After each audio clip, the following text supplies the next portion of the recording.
जय माता दी दोस्तों, मैं हूँ अर्चना तिवारी। स्वागत है हमारे चैनल ज्ञान की बात विद अर्चना चिंतामणि में आप सभी लोगों का। कैसे हैं आप लोग, ये बताने के लिए कमेंट बॉक्स में जय श्रीमन नारायण जय महालक्ष्मी जरूर लिखिए। दोस्तों, आज की वीडियो में हम बात करने वाले हैं अमावस्या यानी आषाढ़ मास की अमावस्या तिथि 2025 कब है।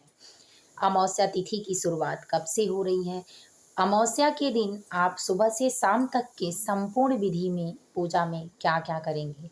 अमावस्या का महत्व क्या है, अमावस्या का नियम क्या है पूजा करने का, किस देवी देवता की पूजा अमावस्या की तिथि पर की जाती है और विशेष बातों का कौन सा ख्याल रखें। अगर आ रही है बहुत सारी समस्याएं तो ऐसा दो कौन सा वृक्ष यानी पेड़ लगाएं कि जिससे आपकी 7 पीढ़ियां बैठ कर खाएं और आपकी हर पीढ़ियों को फलने फूलने का पूरा अवसर मिले। आपके पितृ हो जाएं तृप्त, यानी आपके हर दुखों का सवाल और उत्तर। दोस्तों, कहा जाता है कि अगर आसानी से किसी समस्या का समाधान मिल जाए तो वो समाधान हमें तुरंत कर लेना चाहिए। और ये समाधान आपको ना तो ज़मीन ढूंढनी पड़ेगी ना तो पौधे ढूंढने पड़ेंगे। तो चलिए दोस्तों, विशेष सारी बातें बात करते हैं। इससे पहले आप हमारे चैनल पर नए हैं, पहली बार मेरी वीडियो देख रहे हैं, तो कृपया करके अभी हमारे चैनल को सब्सक्राइब कर लीजिए। अगर हमारी वीडियो आपको पसंद आती है तो लाइक ज़रूर कर लीजिए।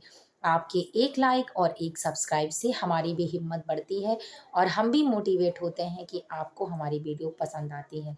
आप हमारी वीडियो कहाँ से देखते हैं कमेंट बॉक्स में ज़रूर बताएं। मैं आपके अगले वीडियो में नाम के साथ धन्यवाद करना चाहती हूँ। तो चलिए दोस्तों, वीडियो को शुरू करते हैं बिना देर किए। अमावस्या तिथि, सबसे पहले दोस्तों वीडियो बेहद इम्पॉर्टेंट है और आपसे संबंधित है। बहुत सारी आपके प्रश्नों का उत्तर, आपके समस्याओं का उत्तर, तो अपना पूरा समय ज़रूर दें और थोड़े समय में अगर आपको बहुत सारी अच्छी चीज़ें मिल जाएँ तो ज़रूर कर लेनी चाहिए। कहा जाता है कि अगर आपकी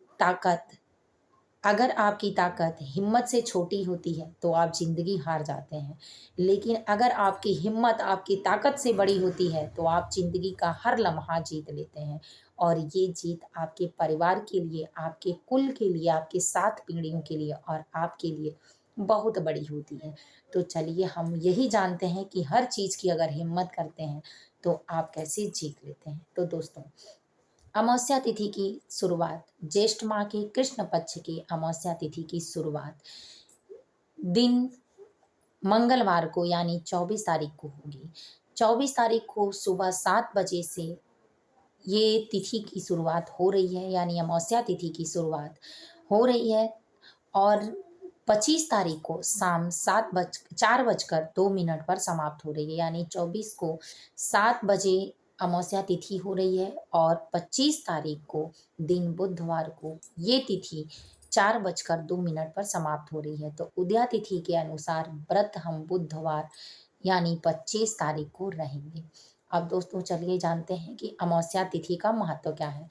तो अमावस्या तिथि पर भगवान विष्णु और माता लक्ष्मी की पूजा की जाती है। अमावस्या तिथि पितरों की पूजा करने के लिए खास तिथि मानी जाती है। इस दिन अगर कोई अपने पितरों के नाम पर स्नान करता है, गंगा स्नान बेहद जरूरी माना जाता है। आप घर पर भी गंगा स्नान गंगा जल डाल के कर सकते हैं। तो इसीलिए हर पवित्र नदी में गंगा जल नहीं, मतलब आप घर में पाते हैं, पवित्र नदी में जाते हैं तो ज़्यादा अच्छा है। घर में है तो भी ज़्यादा अच्छा है, लेकिन आपको पवित्र नदी में ही स्नान करना ज़्यादा अच्छा माना जाता है। अगर नहीं है तो घर में जल डालकर आप यानी गंगा जल पात्र में डालकर स्नान कर सकते हैं, बराबर का ही पुण्य मिलता है। तो दोस्तों, उस दिन गंगा स्नान करना, पितरों के नाम से दान दक्षिणा करना ज़्यादा अच्छा माना जाता है। आपके पितृ प्रसन्न होते हैं। अमावस्या तिथि के दिन सूर्य देव को जल देना भी आपके पितरों को तृप्त करता है। अमावस्या तिथि पर केले के वृक्ष में, समी के बीच वृक्ष में, पीपल के वृक्ष में, तुलसी के वृक्ष में और बरगद के वृक्ष में जल देना ज़्यादा अच्छा माना जाता है। उस दिन अगर आप इन 5 पौधों में जल देते हैं तो आपके पितृ मोक्ष की प्राप्ति करते हैं। उनको उनके किए का जो फल होता है, जो आपको दे के गए रहते हैं, जब प्राप्त करते हैं और उनके कष्ट आपकी दी हुई चीज़ों से कटती हैं तो आपको लाभ ही लाभ प्रदान करते हैं, आशीर्वाद देते हैं। कहते हैं कि जब कष्ट में कोई होता है उस समय कोई एक तिनके का सहारा भी पा जाता है। तो इस तिनके के सहारे से अपने जीवन को आगे बढ़ाता है या कष्ट से उबर जाता है, ठीक उसी तरह से आपके दान दक्षिणा करने की वजह से जब आपके पितृ, आपके पूर्वज जो मृत्यु लोक को चले गए हैं, वो जब प्रसन्न होते हैं, उनको उनके दुखों को भगवान काटते हैं, उनके पुण्य काम में बढ़ जाता है, तब आपको तृप्ति होती है। तो जिसके पितृ प्रसन्न होते हैं, उसके ही घर में सुख समृद्धि का वास होता है, माता लक्ष्मी की कृपा होती है, शुभ संकेत हमेशा मिलते रहते हैं, शुभ कार्य हमेशा होते रहते हैं। तो दोस्तों, उम्मीद है कि आप सारी बातों को समझ रहे होंगे। तो अमावस्या तिथि पर अपने पितरों को के नाम से दान दक्षिणा देना, स्नान करना, पवित्र नदी में ब्राह्मण भोज कराना ज़रूर कराएँ। इसके बाद दोस्तों, अमावस्या तिथि पर आप अगर 2 वृक्ष लगा देते हैं, तो आपकी 7 पीढ़ियाँ पुनीत हो जाती हैं। कहा जाता है कि परिवार में 7 पीढ़ियों में अगर कोई एक साधु संत महात्मा होता है, तो 7 पीढ़ियों को जो भी दुःख की चीज़ें होती हैं, अपूर्ण होती हैं, वो सारे पुण्यों को बढ़ा देता है। साधु संत महात्मा स्वयं होता है, लेकिन 7 पीढ़ियाँ उसकी तर जाती हैं। तो इसी तरह से अगर आप इन वृक्षों को लगा देते हैं, तो आपकी 7 पीढ़ियाँ आपको हमेशा फलते-फूलते नज़र आती हैं, क्योंकि आप समाप्त होंगे, लेकिन पेड़ ना जाने कितने 100 साल वर्ष जीता है और आपकी 7 पीढ़ियाँ उस पुण्य की वजह से फलती-फूलती रहती हैं। तो दोस्तों, वीडियो में एंड तक बने रहें। इससे पहले जानते हैं कि अमावस्या तिथि पर आप सुबह से शाम तक की संपूर्ण विधि में क्या-क्या करेंगे। तो दोस्तों, सुबह जल्दी उठें, स्नान ध्यान करने के बाद अमावस्या के दिन सूर्योदय होने से पहले अपने सभी कार्यों को पूरा करने के बाद घर के मंदिर को साफ करें।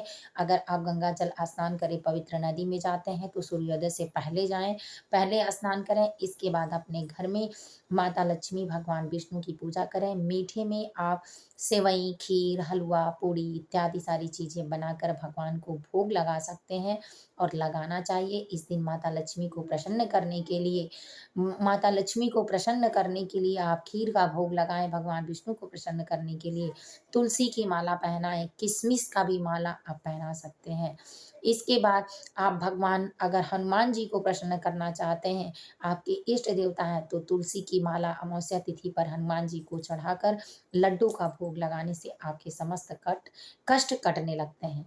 तो दोस्तों, भगवान भोलेनाथ की पूजा अमावस्या तिथि पर आप करते हैं शिवलिंग पर जाकर, तो काला तिल, अक्षत और गंगा जल पंचामृत के साथ करते हैं, तो बेहद शुभ माना जाता है। अगर बेल का पत्र चढ़ाते हैं, तो और 4 चाँद लग जाता है।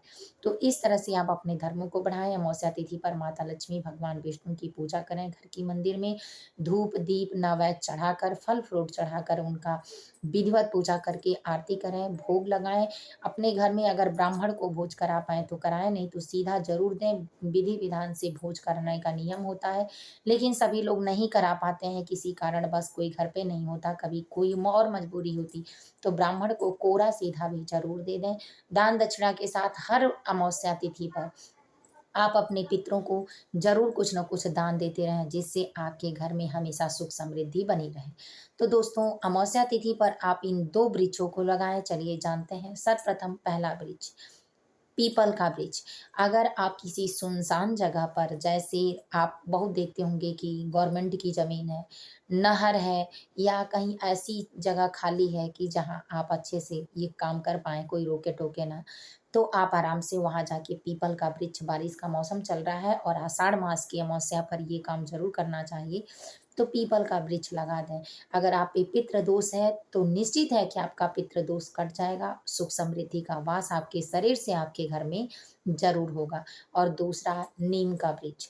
नीम का वृक्ष आप लगाते हैं, तो आपकी कुंडली में चल रहे राहु और केतु की महादशा जो होती है, समाप्त होने लगती है, अच्छे फल देने लगते हैं। आप अगर आलस करते हैं, तो आलस दूर होने लगता है और माता लक्ष्मी की कृपा आप पर बनने लगती है।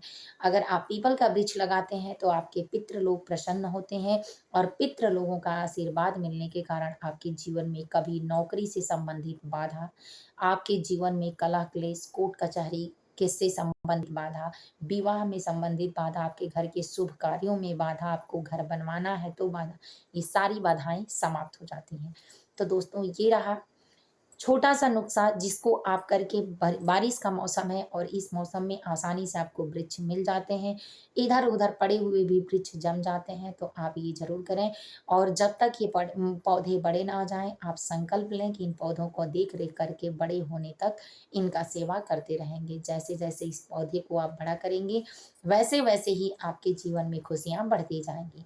तो उम्मीद है कि आपको सारी बातें पसंद आई होंगी। वीडियो पसंद आई हो तो लाइक कर लें, चैनल को सब्सक्राइब कर लें। फिर मिलूंगी एक नए वीडियो में नए ज्ञान के साथ। तब तक वीडियो यहीं एंड करती हूँ। जय महालक्ष्मी कमेंट बॉक्स में जरूर लिखें।